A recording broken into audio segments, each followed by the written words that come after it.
say, if you know it, say. If you know it, say. If you know it, say. Come on.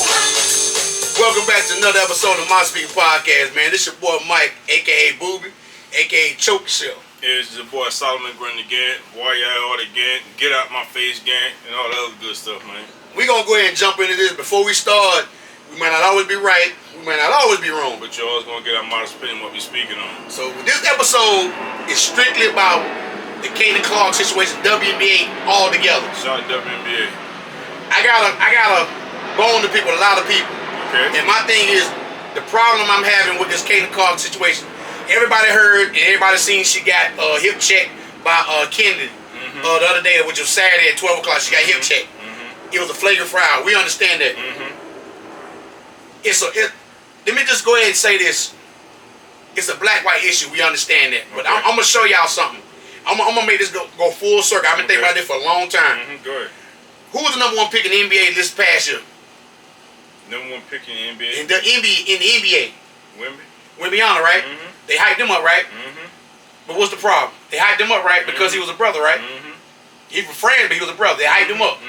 Kaden Clark came in the WNBA. She was the number one pick. They hyped her up. But why are they mad? Are they mad because, let me just ask you, I'm going to just give you a scenario. Are they mad because she's got all the endorsement deal, the $28 million endorsement deal with Nike? Or she got the other endorsement deal she got? Are they mad about that? Okay, if you're mad about that, okay, that's one thing. As the women, the women on the court, not the media. The media has, Kaden Clark has never said, put the spotlight on me. She has a bullseye on her back. The problem I got with this is, let it play out on the court. Let her play. She's struggling this year, but this is her first year. I'm looking at it from the standpoint, she's a ball player. She's not an hour. She can make all the turnovers an hour. She can shoot as much as she wants an hour. And guess what? You didn't care because you were putting the points up. WNBA, it's girls faster than her, quicker than her, stronger than her. Her shot's not falling. If she's not hitting the shot right now, what good is she? She's slow of foot, but I get that everybody kept saying she's the greatest player. That's the biggest thing. They said it's greatest. And see, that's what thing right there that gets me. You got to put a quotation that everybody wasn't saying that. It was the media. The media, when the media was putting all that stuff on, I mean, she's a great shooter, no doubt about that. I mean, but the media. You said right what I was about to say. Yeah. I'm about to go on a 2-minute rant. She's probably one of the greatest shooters, especially deep shooters that we have ever seen as a woman. But if we want to go down the line, listen. People say people don't watch WNBA. They watch it now because of. I'm gonna make y'all eat y'all words. I watched it when the Houston Comets was here. I watched it when the Charlotte Sting was here. I watched it when it was the Mercury. It was the Liberty. I've been watching this, the Lynx. I've been watching this for a long time. So I'm gonna go down to a laundry list of people that I know for a fact she's not better than, and I'm gonna give you at least 10 people. Cheryl Swoops, Cynthia Cooper, Lisa Leslie, Shamika Holtzclaw, Maya Moore, Simone Augustus, Deanna Taurasi, Rebecca Lobo, Ivy Ladder, Andrea Stinson from Charlotte, Shout out to Andrea Sue Bird, Dawn Staley, when she played. It's a lot of people that play this game. Tina Thompson, I'm gonna throw her in there. Oh, you forgot? Who? Tennessee. Oh, Candace Parker. Candace Parker. So I said Shanika Holtzclaw. I meant to say Candace Parker too. Shamika's a good one too. Listen. It's the reason the eye is on her now. He always said, and I can't stand it, it's more social media. So what's happening is the spotlight is on her now because it wasn't on the girls back in the WNBA. They had to struggle when they played. Back in the day, yeah. People had to be like a sports fan like me to watch them. The stadium used to be empty. No, Houston wasn't. Yeah, Houston Comets, because they kept winning. They kept winning championships. I watched them every year. I watched them. What's the little point guard they had? The little small point guard. You talking about I'm trying to think of her name because she ran the point and then Cynthia Cooper ran the 2. Cheryl Swoop was small forward. Tina Thompson was the power forward. And the center was a slim girl. I can't think of her name. She's about 6'3", 6'4". Shout out to the Houston Comets. But listen, I watch this. This is what I do. This is what we do. You cannot sit there and tell me there were girls better than her. But the spotlight wasn't on them back then. And like I say, another problem the WNBA girls have with her, think about this. She got a $28 million deal from Nike. That's the only one. Before even stepping foot. That's the only one she got. So no shot to her. No. But she got $28 million deal. Not even talking about the other endorsements. 90% of these girls, when they get through the WNBA, get where they gotta go. Overseas. Gotta go overseas. They gotta leave their families, go play another league. Because they're not making enough money. But she's coming in and making this kind of money off of the shoe deal. And even though she's Nike, she ain't the first one. Maya Moore was the first one to sign with Jordan brand.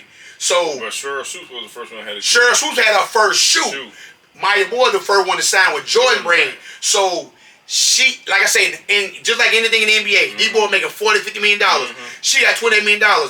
If you want to be real about it, you want to be honest, Maya Moore should have got a $28 million deal. Cheryl Swoops should have got a $30 million deal. Cynthia Cooper should have got a $40. But just like the Cheryl Swoops and the Cynthia Coopers and all them, they're like the Magics, the Michael Jordans, the Larry Birds. They paved the way for these girls. So everybody is saying that she's the greatest player of all time.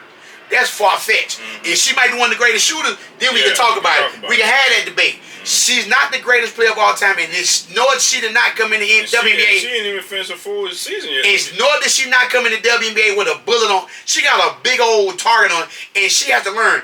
I don't think she's ever going to get the foot speed, but she can get stronger. She can get stronger. She got to learn how to get her body trained, because she said the other day she was tired because, you know, in college they have like 3-4 days before they play another game. This is her job now. You got to think she about got to play. Got all these other little responsibilities too, besides that media, the business. You know what I'm saying? All this but like I say, the hate for this young lady is the reason I say that, and I'm black, but I'm not gonna sit here and just say it's a white-black issue, because guess what? Wnba from France, you heard about him coming over here. They hyped him up. This is what the leagues have to do. Y'all gotta understand that when they get somebody, they can say, "Hey, we're gonna make this person the focal point of the league." That can push our brand. Listen, but now what they need to do, which they have dropped the ball on this. Angel Wilson is a ball player. Angel Reese is balling over there. It's a lot of women. It's a lot of women in the WNBA. That's their fault for not pushing their stars. But they got one coming in a minute. Juju. I'm talking about Juju and WSC. When she come in the league, she should be the face of the league. Because that girl has the whole bag. She got the whole game. Her game is like almost a man's. Her bag like her Oracle hat. You know her Oracle. Oh, He-Man? Put a hat, man. Hey, man. She like if y'all know anything about that, man. Oracle, man. Listen, if y'all know anything about He-Man, I knew what he was talking about with the Oracle. She got a bag, man. Her Listen, bag like Oracle I'm going to hat. tell you. So like I say, it just like in the NBA. Just like in the NBA. They always say who's the greatest. Like Vince Carter, probably one of the best in-game dunkers of all time. Michael Jordan supposed to be the GOAT. You're going to have different. Steph Curry, the greatest shooter of all time. Caitlin Clark might be the greatest shooter when it's all said and done. But right now, she's not the greatest player of all. That's far-fetched. She ain't even in the top 15. And she, like I said, she just getting in, really getting into the league, really trying to get acclimated to everything. Like I said, she probably got a whole bunch of stuff, agendas outside of just WNBA. A lot of pressers, a lot of, and like I said, with the endorsement deal with Nike, she's probably doing all the other stuff that a lot of these women not really doing because they don't have the endorsement deal. So she's working behind the scenes, plus still trying to get her training in, trying to get her you know, when you getting your training in, getting your body right, getting your massages, getting all this after care after you play, you know, a game of sport, a game of basketball, WNBA. So she's still learning that stuff. She came straight from Iowa. No train. Did they have a training camp? Yeah, they had training camp. They had training camp. It was quick. It was about 2.5, 3 weeks training camp, and then they started playing. So, but the thing is, I don't know too many NBA rookies that came in the league and just. I mean, it's gonna be far few in between. But you gotta understand, she never. The thing about that, I guess what people are saying, she didn't win a national championship in college. She went. Her team went to the finals, got beat this past year. She came in the WNBA as #1 pick. A lot of these girls got to go play a second league when they leave it, where she can go home and relax. So I get the envy, but at the same time, the WNBA salaries doubled this year, if I'm not mistaken. She got them on private flights. The private flights, they don't have commercial, they're on their private flights now. So hopefully the league is getting better, and hopefully they can see that, because if they keep putting the spotlight on her, this is going to continue to happen. But and the thing that was kind of bothering me about it when she got hit, I mean, that's a flag. We all know the flagrant foul. No ifs, ands, buts about it. Nobody on her team came to pick her up. So I'm saying myself like that. I heard somebody say something about this too that made a whole bunch of sense. If you ain't got no players or nobody on your team that's used to doing something or trying to be an enforcer. That girl that did it, what's her name? Cheetah Chuck. What her name? Kennedy. Yeah. You know, you see how her record was with the Atlanta Dream. They said she threatened somebody over there. So my thing is she already an enforcer. She the Rick Mahorn. She the Charles Oakley. Right. So we don't have those type of players that's on her team like that. And but but still, and that just showing me, okay, that's supposed to be your. And like I say, even her teammates might be like, you know what, I'm feeling some kind of way. Y'all making her the face. Boston was the Leah Boston. Yep. She was drafted last year. She was a ball player. So my thing is, you got to be careful how you keep putting out there, because if you keep putting out there in the island by herself, she gonna be on the island by herself, even on her teammates. They're not gonna have her back like you think you're supposed to. You think if Michael Jordan was playing Charles Local on the team before Charles got traded to the Knicks or Horace Grant and them, they gonna jump down somebody's throat. They gonna fight Orlando Warriors. Shout out to Orlando Warriors again. Second time shout out Orlando Warriors. 0, man. So you gotta understand this. It's gonna take time, but I would like the people to let her play her first year. Then we could critique her. We critiquing her after every game. She had 5 turnovers. Hell, LaMelo Ball had 7 turnovers. He still started. It's gonna happen. You're gonna make errors. But she gotta learn it. College and WNBA, when she's playing in a grown women league, is totally different from the college. She can go out there and shoot a couple threes and start talking, jumping in the crowd, and she can make them. It ain't gonna happen in the WNBA. Another thing too, like women, it take time for them to gain that muscle, get their body. A man, you know what I'm saying? Like I said, with a man, he can just go to training, get built, she build the muscle, get the mass on, I look at it like this: she got 28 mil coming. She probably get about another 7 or 8 pounds of muscle.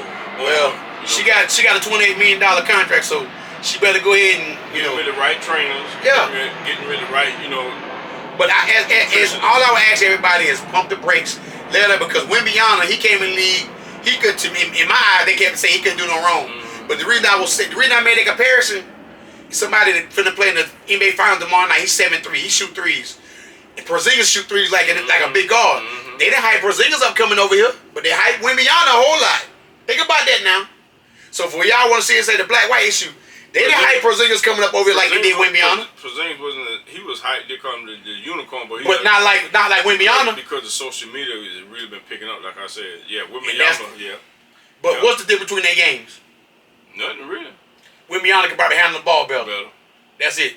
Porzingis is a better shooter than him to me. He's a more prolific shooter. Right now, yeah. Well, hey, but the jury's still out, and I'm not knocking. This is not knocking Wnba. I'm just saying I'm making the comparison of what they're doing. NBA and the WNBA got to put a face in their league to make it global, especially Wnba coming from France.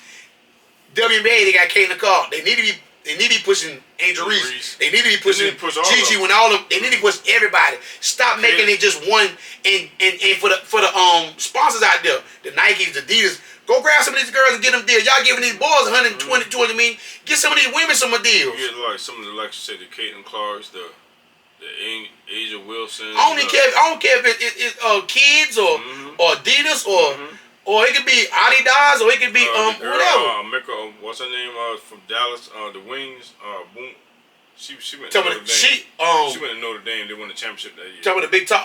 No, the little guard or something. Oh, she played for the Dallas Wings. Talking about the 3 name, get married, left hand girl. She's dark skinned. Oh yeah. I know you're talking about the one for Notre Dame shot that 3-pointer. Yeah. I forgot. Yeah. Name. Sorry, baby, I forgot. But like I say, listen. I watch the WNBA, so people that say that we're watching it because of her now is bogus. It makes me watch it more, but I'm going to keep watching because I'm going to be honest. The women game is picked up a whole lot more. They're getting better, but let's not forget the girls from back in the day. The women from back in the day. The Cheryl Swoops, the Cindy Coopers, the Tina Thompsons, the Dawn Staleys, the Teresa Witherspoons. That's one from New York. That's the Teresa Witherspoon was a dog. I forgot about Teresa Witherspoon was a dog.